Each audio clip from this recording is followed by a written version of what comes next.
안녕하세요. 오늘 오픈마인드 채널에서는 글로벌 D램 시장이 내년부터 초호황기, 즉 슈퍼사이클에 진입할 것으로 전망되는 가운데 세계 D램 생산의 1위를 점유하고 있는 삼성전자의 소식을 전해드리려고 합니다.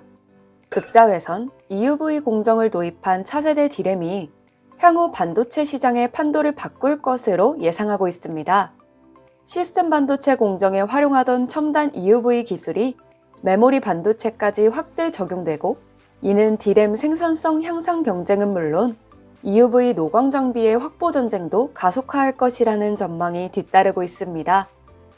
최근 반도체 업계에 따르면 세계 D램 생산 1, 2위를 점유하고 있는 삼성전자와 SK하이닉스가 바로 내년부터 EUV 노광 장비로 생산한 차세대 D램 공급을 본격화한다고 하는데요. 지난 10월에는 삼성전자 이재용 부회장이 네덜란드 반도체 장비업체 ASML 본사를 방문하여 EUV 장비를 살펴보고 있는 사진이 화제가 되기도 했죠. EUV 장비는 반도체 생산 공정 중 하나인 노광 공정, 즉 사진을 찍듯 반도체 원판인 웨이퍼에 회로를 새기는 작업에 필요합니다.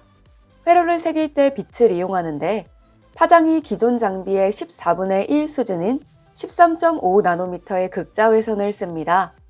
EUV 노광 장비를 활용하면 기존 불화아르곤 광원보다 동일한 면적에 더 미세하게 그림을 그려놓을 수 있게 되고 이 그림을 더 작게 그릴수록 생산성이 증가하고 원가가 절감된다고 하네요.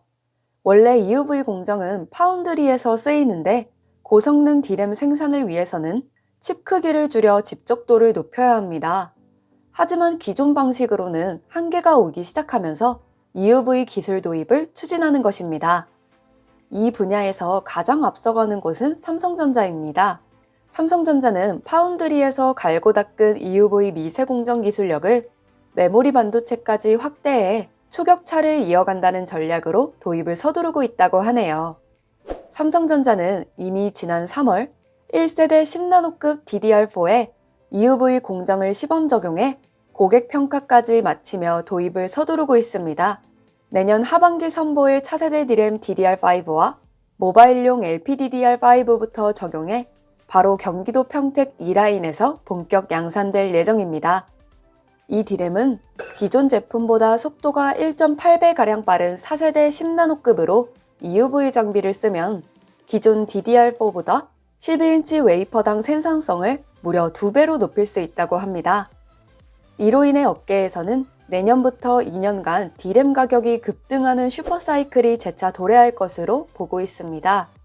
이는 5세대 이동통신 시장이 본격적으로 커지고 코로나19 장기화로 서버용 반도체 수요가 많이 증가하는 데 따른 예상인데요. 여기에 당연하게도 EUV 노광 장비 확보 전쟁도 가속화할 전망입니다. 아까도 말씀드렸다시피 지난 10월 이재용 삼성전자 부회장이 직접 네덜란드의 ASML 본사를 방문한 것도 EUV 장비를 선점하기 위해서였는데요.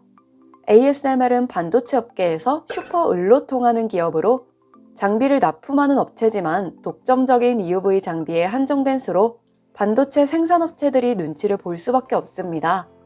그렇지만 ASML은 지난 3분기 컨퍼런스 콜에서 내년엔 EUV 장비를 40대에서 50대 정도로 제작할 수 있다고 발표했고 이는 올해보다 적게는 5대, 많게는 15대 정도 더 만드는 것이죠.